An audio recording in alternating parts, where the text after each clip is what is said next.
Okay.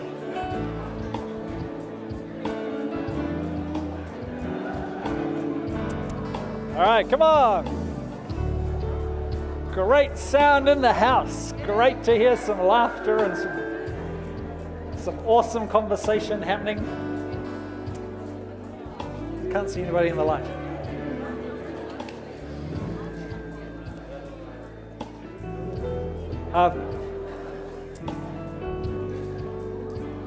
You're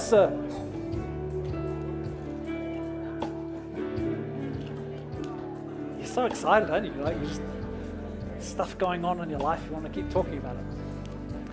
Hey, we just want to say just a really genuine thing. I just want to add my thank you to Ty's. Thank you to everybody who helped make the 30th such a significant weekend. It was very, very special.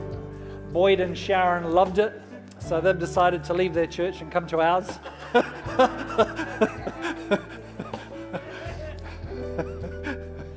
Well, who knows, eh? A very, very special to have Pastor Julia back in the house. I probably just need to apologize. If you are new here, if you haven't been here for a little while, I don't know if I was actually diligent enough in explaining who Pastor Julia was on the Sunday.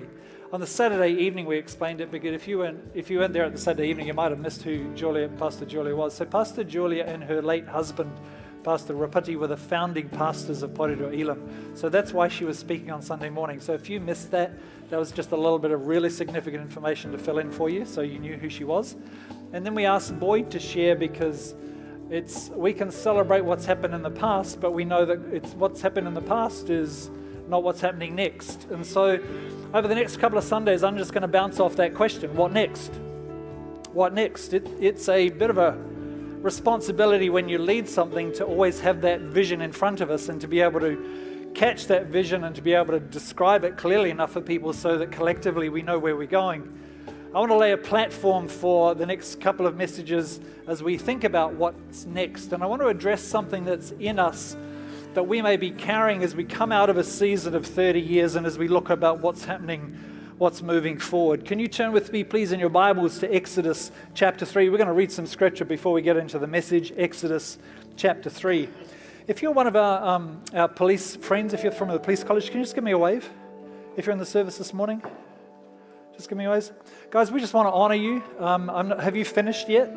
How many? You got some more Sundays coming up? Okay.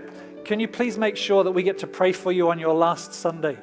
We want to commission you. There's a like a governmental responsibility that comes on you, but as a church, we want to be the church that launches you into your spiritual calling in the work that you have for you. So thank you so much for being here.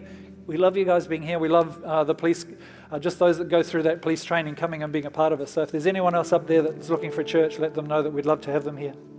All right, Exodus chapter 3.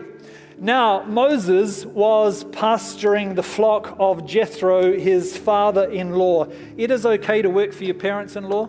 It's not a bad thing. It can work, especially if you don't have any money, if you don't have a job. It might work.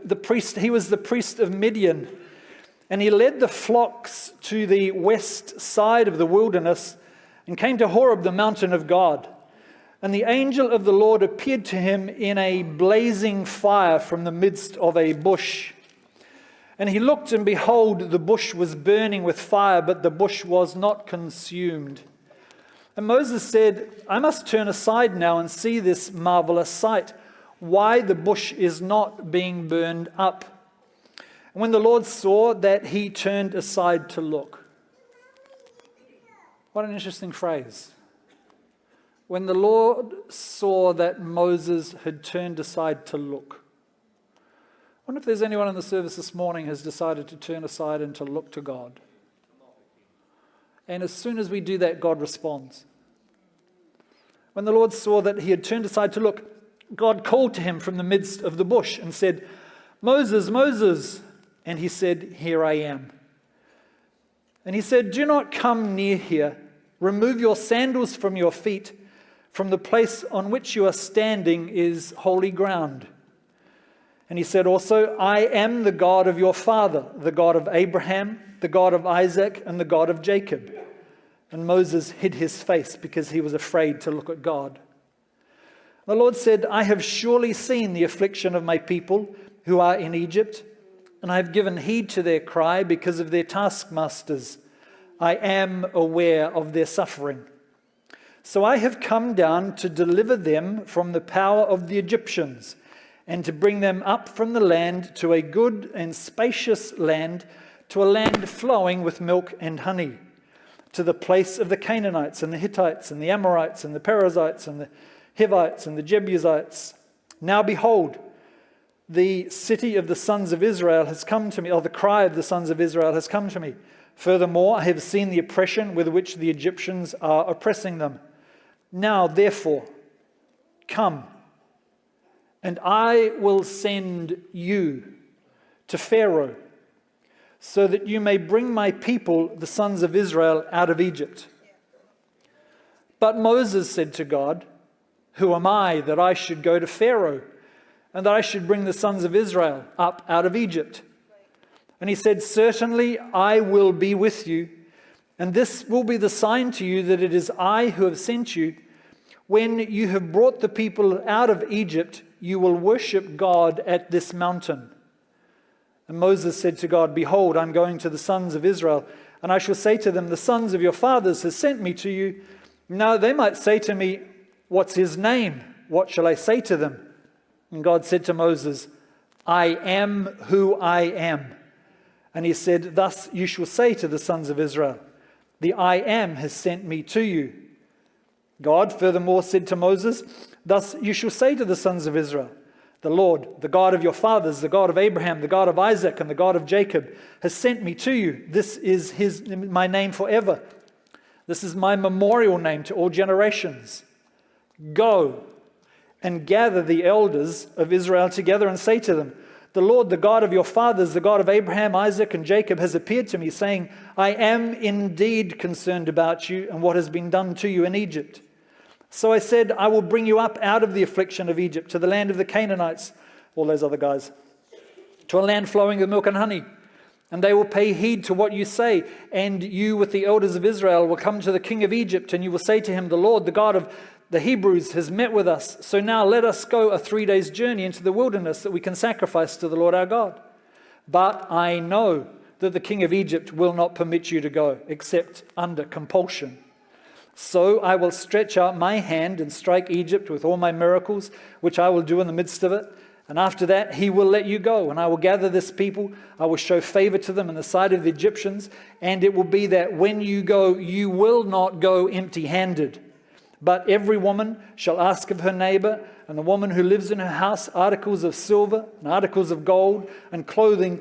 And you will put them on your sons and daughters, and thus you will plunder the Egyptians.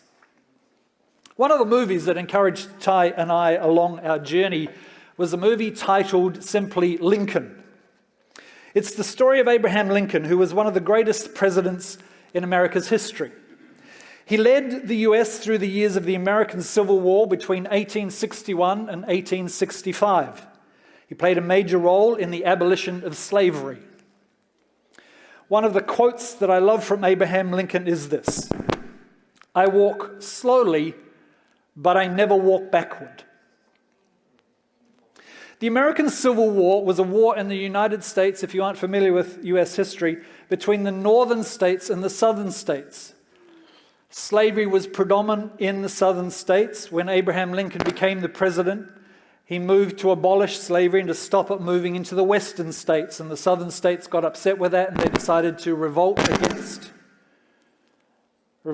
what was happening. The war started in the following year of him becoming president. Lincoln lived to see the victory of that particular war, but unfortunately, if you know the story, he was assassinated. He went to the theater, and one of the guys in the theater shot him. And that was probably a couple of months before the actual end of the war. During the Civil War, he was falling into a deep depression.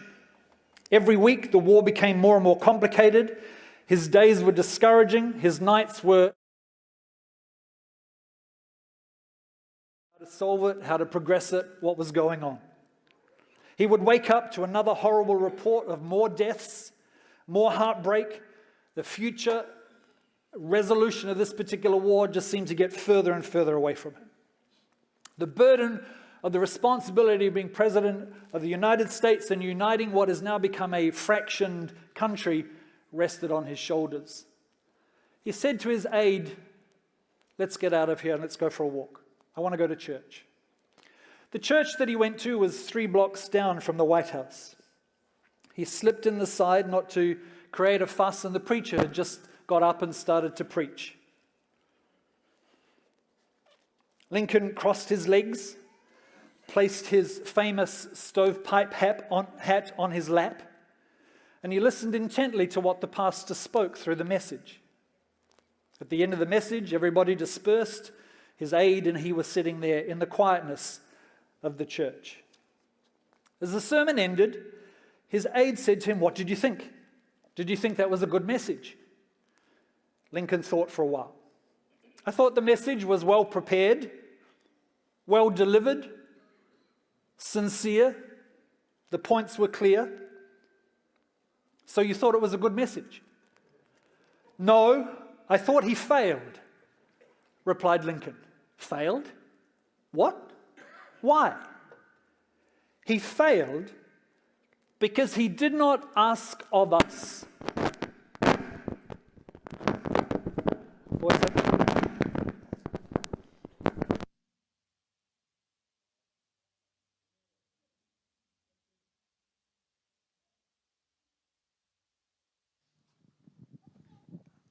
We thought we had that fixed.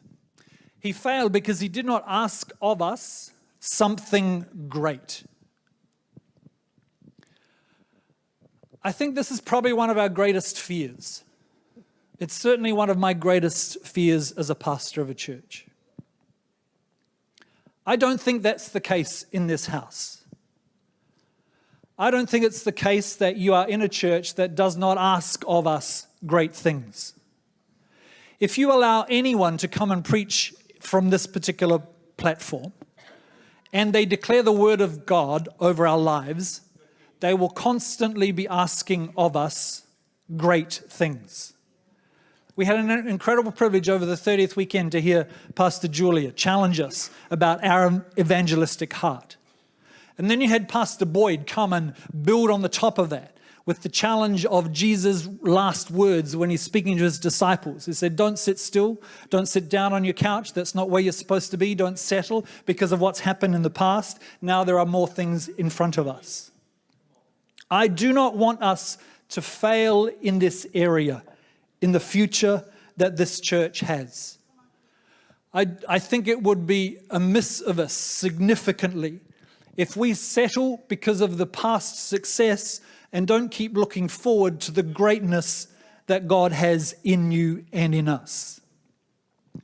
You're sitting here this morning and you're engaged in some way in your Christian journey. And if you have just begun that Christian journey, we salute you as a church family. You are incredibly precious to us. And the important thing that we want you to know if you've just started coming to church is please don't feel like you have to have it all together. None of us have it all together. We are all journeying in the things of God.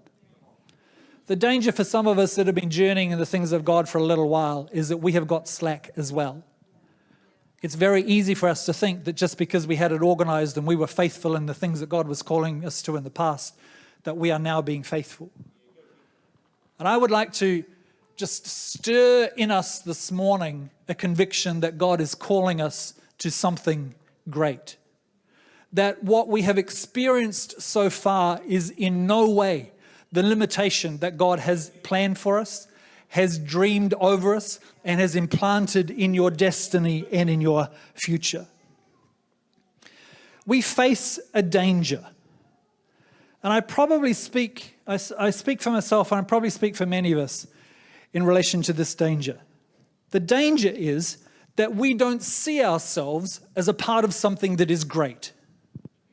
We see our lives as ordinary in many respects. We live lives that are ordinary in so many ways. We're managing the budget, we're managing the kids, we're managing making lunch, we're managing our friends during the week, we're managing trying to stay healthy, we're managing our work. And we look at all of that and we sum it up as being ordinary. We come to church on Sunday to experience an hour and a half of something that reignites in us the passion for what's ahead. And the danger that we can fall into is this trap of thinking that this is the limit that God has for us. We don't see it as something that is great. When we began, one of the things, when we picked up from Patti and Julia, one of the things that was important to us was building a team of people that saw a church that was much larger than what we were currently experiencing. And if you were a part of us around that particular time, we took teams of people over to Hillsong Conference, and we would get in an auditorium of 30 and 40,000 people, and we would suddenly realize that the church is much, much bigger than what we are attending every Sunday. And those teams would come back, and we would realize that when we're worshiping here, we're worshiping with people all across the world, and the Church of Jesus Christ is a great church. It is a fantastic, awesome move and expression of the heart of God here on planet Earth. The church that we attend is not the limit of what God sees and is unfolding around us. The church is actually something that is great. And so what has happened is we've been taught to be faithful in the small things. Service is an important value in this particular house, so we've learned to serve. We serve the people that are around us. We have a positive attitude. When we come in, we do things with a willing spirit. We learn how to do this. Sometimes we don't always get it right. Sometimes we get upset with the stuff that happens, and then we reflect on it, and the Lord teaches us and says, actually, no, have a pleasant heart. If you're going to do it with a willing spirit. That verse out of Philippians, it says, do whatever you do. Do it to the maximum capacity you have, but do it with a smile on your face. And we learn these things. We learn how to do the day-to-day things, the service that is required for us to minister together, and we gradually improve and we progress. And probably the biggest challenge I have, being 30 years down the track, looking at us as a church, I see an improvement in the facilities. I see an improvement in the way that some of the things are happening. But in my heart, I'm struggling because we're still trying to do some of the things that we knew we were trying to do when we started. We had a vision of what church could be like. We had a vision of what our connect groups could be like. We had a vision about what prayer could be like. We had a vision around what our kids ministry could be like. We had a vision around what the ministry teams traveling from this particular heart of Porirua to the other places of the world, the impact that they could have. And we look at what we have accomplished, and there is a sense of gap between what we knew we wanted to see unfold when we began and what we have accomplished or what we've achieved. And we settle back. The danger is we settle back to gradual, progressive improvement, week by week, doing what we can do in the time that we have. The other challenge in the middle of that is that the cost of things is increasing around us. We do the work that God has called us to do with the training that He has given us. But the last place that most of us see ourselves in is a great place. We don't see ourselves because we're in the middle of this. I was reflecting on some of the pictures that we watched at Saturday evening about the unfolding of the building of this particular place. And people didn't realize that when we first moved in, there was just an empty shell. None of what you see here was here when we moved in. It was just an empty warehouse. And everything that has been done in here has been done by the labor of people and the faithful service and the finances, like the finance teams and your generous, faithful, continual sowing into the house of God. That is what has accomplished it. And we do this. We progress week by week with what God has enabled us to do. But sometimes in the middle of that, we don't realize that actually that moment was a great moment. We took photos of ourselves on the 30th because there were some people around and we want to celebrate this and capture this moment. Do you realize that in our 40th and our 50th, we will be showing those photos because they are great photos of that great moment and we were in the middle of it together. Yet in that, we struggle because we don't see ourselves as people that are great in these great moments. The last place most of us see ourselves is in a great place, a place of sizable significance. And I want to speak to you just for a couple of moments. This church has, because it has the presence of God in it, the capacity to be a great church. I don't say that to boast. I don't say that to compare with anyone else. what I'm sowing in our imagination and the imagination of our spirit, I'm trying to ignite within us prophetically a conviction that this is a place that God dwells. If this is a place that God dwells, this church is and can be a great church. A number of years ago, I was attending a prayer time with Pastor Jeff Malcolm and some of the other pastors in the city, and we were meeting in Freedom House. And at the end of the prayer time, one of the pastors said to me, it was very, very genuine. He wasn't trying to puff us up or anything. He said, there is no reason why Porirua cannot have a church of 1,000 people. And I heard him say that, and the struggle that this city has had is that whenever something grows to a certain size, it fragments because we only are comfortable in groups of a certain number. And if the group gets too big, we don't know how to hold on to it so that its significance becomes even more powerful. We think we know better. We go off and do our own thing. We take some people with us. And this is not happening at the moment, thank God. So I'm not preaching to anyone. So don't go home and think, oh, I wonder if he's preaching about. No, I'm not. I'm warning us. I'm calling us to a church that is great. Not because we are great, but because what God has in his heart to do amongst us is great. It always will be. We have conversations with people that remind us of the things that we don't do as a church. I find those conversations both helpful and depressing. My most constant prayer to God is a prayer of apology, because I know what he has called us to be. I know what we have the capacity to live out. And I'm just very, very conscious, as you are, that our frailty and our humanity can sometimes prevent the outpouring of the move of God. We're impatient. We come to the end of a service. We have other things in mind. And I respect the time constraints that we live under. I just wonder whether or not as a church, perhaps over the past years, we have respected time more than we have respected the move of God. It could be that in this church, you are someone who God has called to be great. It could be that in another culture, he is going to place you, and in that culture, your influence can be great. I grew up with a friend of mine, her name was Jan, and I was going to school. She was the type of person that you competed with. She was better than me educationally. She was smarter than me. A whole lot of other things, and I lost touch with her when I left school. She was a Christian, loved the Lord, the only Christian in her family. I caught up with her later on, and she became a linguist. She went to Russia, worked for a number of years with Wycliffe, translating the Bible into languages that had never had a Bible in their hand. This is my friend that I grew up with in Tasmania. It is possible that God could take you from your little 3-bedroom home in Porirua, growing up in the schools that are in our town, and God will take you from being completely unknown, completely insignificant, and place you somewhere that transforms a culture.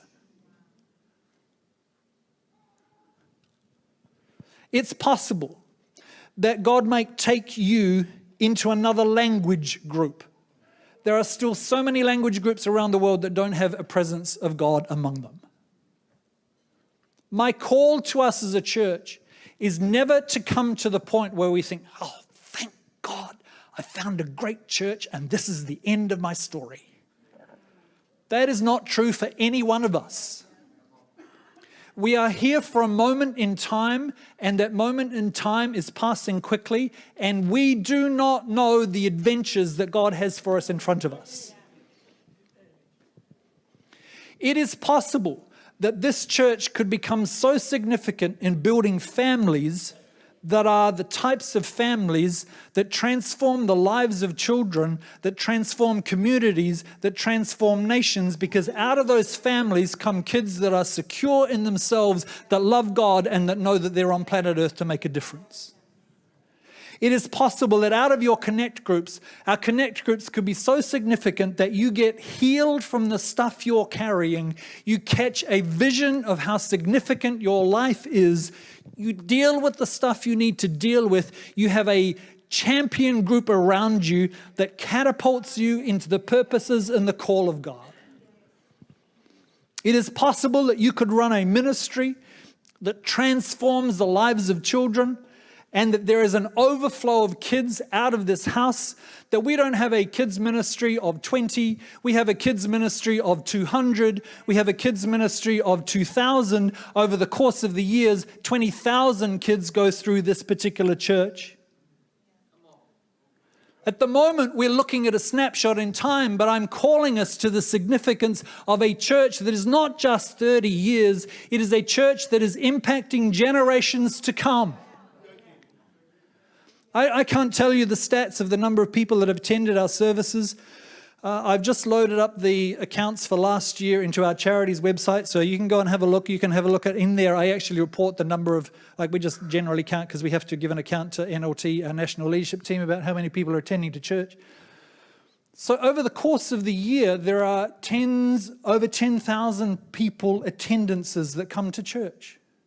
You add that up over the course of 30 years.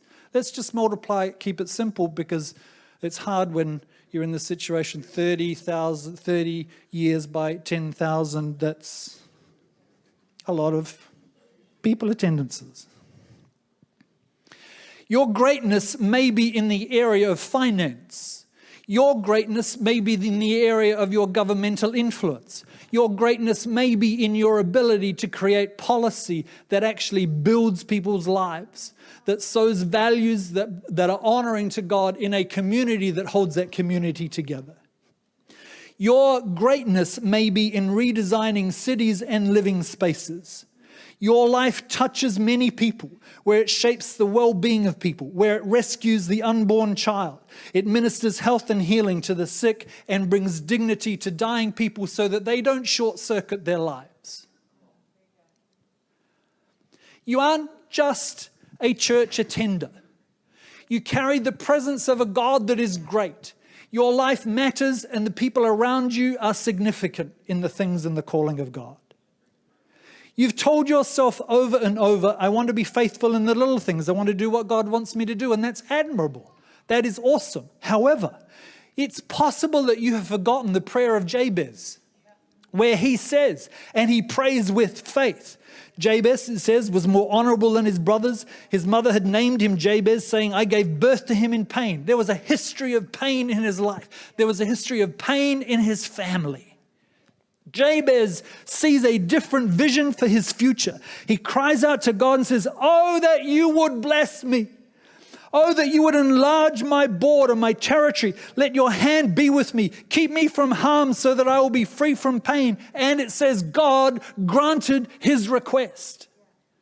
It might be possible that even after 30 years of significance, it may be possible that even after all of your journeying, we've come to a point where we have stopped praying that type of prayer where we're calling out to God and say, God, this is not the end. This is not the limit of what you have. I'm calling for an enlarged border, an enlarged territory.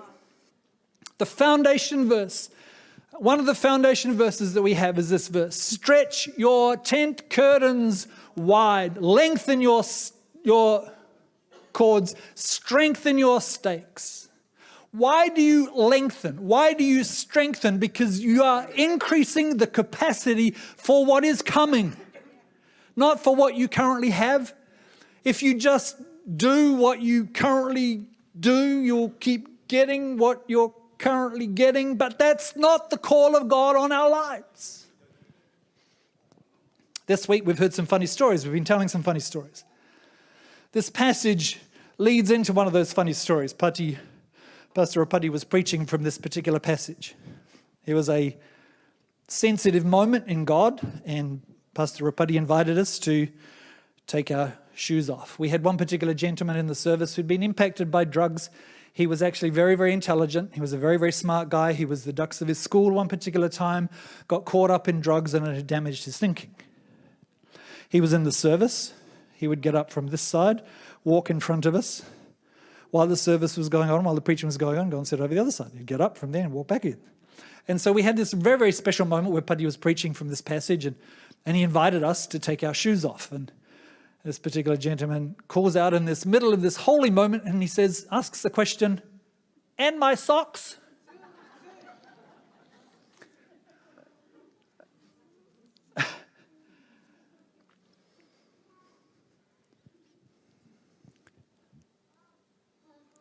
And I wonder whether or not we have lost sight of the sensitivity of the moments in God because we're wondering if we should take our socks off. This story is about a guy who's now 80. You know his name? His name's Moses. We've read the passage from Exodus chapter 3. This person never, ever in his life thought that he would be in a place of greatness. He probably did when he was younger in the brashness of youth. Even when he was 40, he thought that he would have an influence in a nation. He took a hold of it in his own hands. He took someone's life because he was trying to control the situation. The consequence of that was that he then was the target of the SAS. They were going to take his life. And he ran. Some of us have been through that, where we've tried things in our own wisdom, it hasn't worked, it's gone horribly wrong, and we have run. Some of us have run to other countries. Some of us have run from Australia to New Zealand. Some of us run from New Zealand to Australia. I'm not saying about those of you who are thinking of moving. Here's Moses, he's standing alongside his sheep. In actual fact, they're not his sheep even. They are his father-in-law's sheep. He's been working for the priest of Midian, which is an interesting thought. You can be in the presence of someone that's connecting spiritually, but still not connect spiritually yourself. He's at work. He's not in a prayer meeting. He's not in a conference. He's working. He's wandering around. His conversation, Stephen says that he was mighty in word and deed. He's gone from being mighty in word to talking to the sheep. Bah. Bah. He sees in the middle of his work life this bush that is on fire. I couldn't get a bush that would burn. So you'll just have to imagine.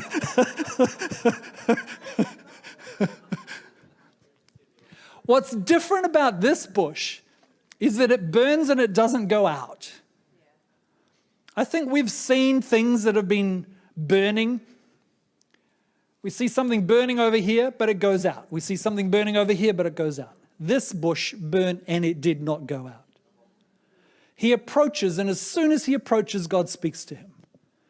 Can you imagine the emotional transition of Moses having gone for 40 years, probably longer than 40 years, not having heard the voice of God, probably in the place where he never even expected God to do anything in his life any longer, seriously.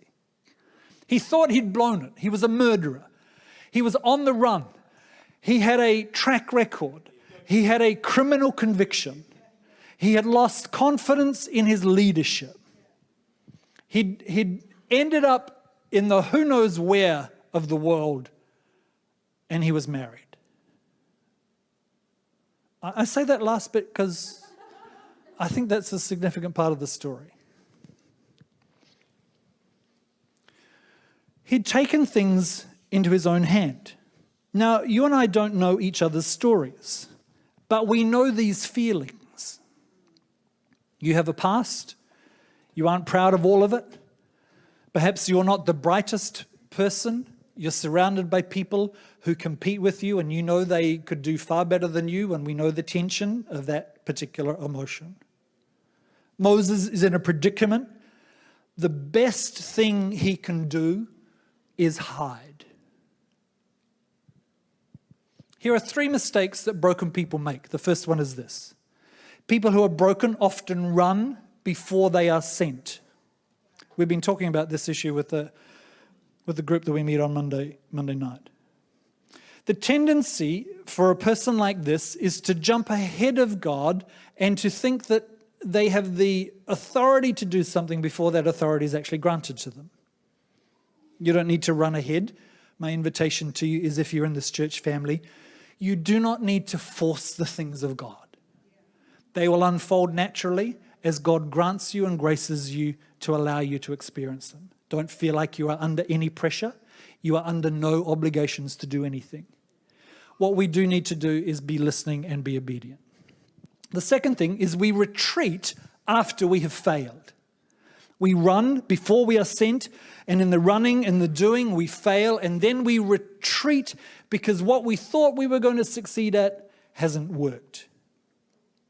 Number 3, we then resist when we are called again.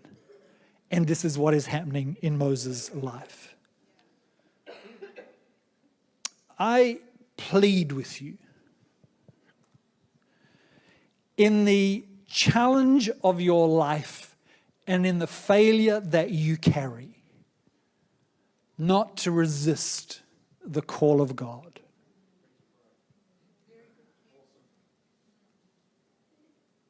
If we resist the call of God, there is a whole nation that is in slavery that will not be delivered. There are things that are currently the way they are that should not be the way they are, that will not be released if we resist the call of God. One day Moses, tending the flock of his father-in-law, he sees this burning bush.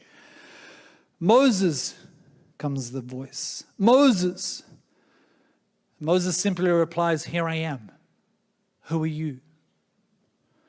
Don't come any closer, the Lord warns him. Take off your sandals because where you're standing is holy ground. I don't think there was anything special about the ground itself. The ground was now holy because the presence of God was there. We read the same thing happening to Joshua when he's on journey. God appears to him. God says the same thing to Joshua. Joshua, take your shoes off because where you're standing is holy ground. At the end of the service, I'm going to simply invite you, if you're able and if you're capable and if you can reach, for us to take our shoes off. And you may take your socks off if you wish.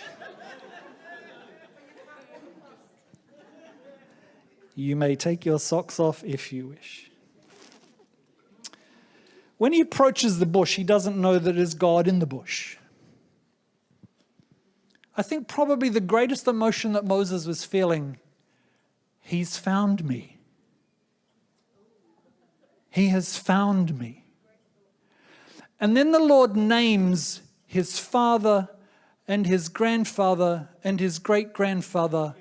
And suddenly Moses realized that it's not just him. There is a continuity to the call of God that is unfolding and that he's now a part of. Moses is 80. He has fading memories, but he hears the call of God. Don't come any closer. Take your sandals off. Where you're standing is holy ground. I'm the God of your father Abraham and Isaac. God says to him, remove your sandals. What's this a symbol of? This is a symbol of our humbling ourselves before the presence of God, acknowledging his presence, acknowledging that, like they would do it when you do it. You take your shoes off when you go to someone's house because you don't want to dirty their carpet. You respect them. You honor the house, so you take your shoes off before you enter, unless you're a palangi and you don't even think about that stuff. And then you come to and then you do it and you get in trouble, and then you take your shoes off when you go into someone else's house. But in this situation, they do it going into a temple because they would walk humbly before their God. It would also remind them that to put away all of the sin and to walk in the conversation, to submit and be ready for the call and to be ready to obey the things that God's about to speak to them. The thrill that Moses is now experiencing is God, after 80 years, has not forgotten me. He knows where I am and he knows who I am. And then God speaks to him. And I want to link this to last week's message, Because the very first thing that God says to Moses, in all of his frailty, in all of his failure, in all of his insignificance, in all of his wandering, in all of his, no one knows exactly where you are, Moses, we don't even know who you are, and by the way, you smell of sheep. The very first thing God speaks to Moses is this simple word that Jesus echoes again to his disciples. He says, move, go. I'm sending you. And I'm not sending you to anywhere. I'm sending you back to the very thing that you found painful, the very place that you failed previously. I'm now sending you back into that situation with a new authority and a new perspective. Moses says, who am I? I'm a wanted man. I don't want to go back there. I've relived this over and over. I've thought about what I could have done differently. I've relived the pain of the insignificance. I've relived the stupid way that I was thinking at the time. I've relived it, and I don't want to go back there.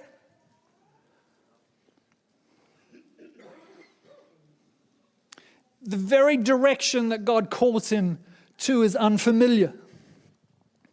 I used to listen to cassette tapes. I know I have to put a picture up on the screen because some of you don't know what cassette tapes are. Okay, that's a cassette tape. I had one of those cassette players on the left there. I progressed, I upgraded to a Sony Walkman with the earphones. But as a young person, I would listen to tapes. I don't know where my parents got them from. They were pretty cunning because they gave me these tapes, and I just started to listening to some of the preachers. And one of the guys I listened to was a gentleman by the name of Chuck Swindoll, who became the president of the Dallas Theological Seminary. I want to read to you something that he said. Every call of God has been surprising. Every call I have said no to. Not one of them did I pursue or seek. Every one was a surprise. He tells of a move to California. He starts with no staff. He employs all of the staff. The church begins to grow. They have multiple services. They end up with 5 services on a Sunday. They have to build. They fill the building. For 25 years, he's in this environment, and it is just an incredible move of God. He tells the story before that. He goes to another place, to another church. He's there. He doesn't get the people. The people don't really get him. His wife doesn't really enjoy it. He feels like a failure. And he makes this comment, I had to learn how to fail. And I wonder whether or not some of us are learning how to fail, and we think that that's the end of the story. But the learning how to fail is the positioning for the commission to go, because now you go in a very different attitude. He says this, I was having the time of my life. I was there for 25 years. I tell you, where the Lord sends you, it's remarkable what can happen to you. You're at peace with it. You say yes and you do it. And having done it, you realize how magnificent the plan is. He wanted to do great things, and I wanted to do familiar things. He wanted to break molds, and I wanted to be poured into the mold and to settle. He wanted to open doors of publishing ministry and a radio ministry, and I never dreamed of any of that. And people ask, was it all part of the plan? And I said, no, it was all a complete surprise. I'm amazed that people listen to me. I'm shocked at the audience that God gives to us. And so over the next couple of Sundays, as we talk about what's next, I want to prime you, because what we are thinking might be very, very different from what unfolds. We will be surprised at the move of God. We will be surprised at what He does in us and through us as we disperse around the world, as we go into different places, into different homes, different schools, different workplaces. Moses protested to God, says, who am I? Who am I to go to Pharaoh? Who am I to lead the people? And the Lord says to him very simply, you're a set of vocal cords, Moses.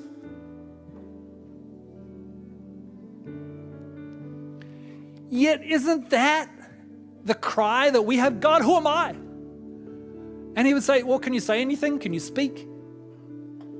And that is the criteria of entry into the calling of God. I don't know about you, but that's such a relief. It's not Moses, did you pass Egyptian leadership school? No, it's Moses, you're a vocal cord for the things of God. And you see it so much later. At the end of chapter 4, we read this: Moses and Aaron returned to Egypt and called all the elders of Israel together. And Aaron told them everything that God had told Moses, and Moses performed the miraculous signs, and they watched. And the people of Israel were convinced that the Lord had sent Moses and Aaron. And when they heard that the Lord was concerned about them and had seen their misery, they bowed down and they worshiped. You see it all so much clearer further down the track when you look back and you see how God has been positioning you and leading you and providing for you and guarding you and protecting you and keeping you and resourcing you and testing you and challenging you and teaching you how to pray and teaching you how to stay faithful and teaching you how to persevere. Well, that's the same idea. And this morning I am asking of you something great. This message is not a failure. This church is not a failure. You are not a failure because we position ourselves and we open our lives before God and we say, God, here we are. You are the one who does something great in us. You are the one who has a calling over our lives. You're the one who has another 30 years for this church environment. You're the one who's positioned us and brought us here. You're the one taking us into the future. You're the one setting us free from the things that have got us. You're the one revealing all of your heart and purpose over our lives. Someone wrote this: one by one, God has taken them from me, all the things I value most. Till I was empty-handed, every glittering toy was lost. And I walked earth's highways, grieving in my rags and my poverty, until I heard this voice inviting, lift up those empty hands to me. So I lifted my hands toward heaven, and he filled them with the store of his own transcendent riches till they could contain no more. And at last I comprehended with my stupid mind and dull that God could not pour his riches into hands already filled.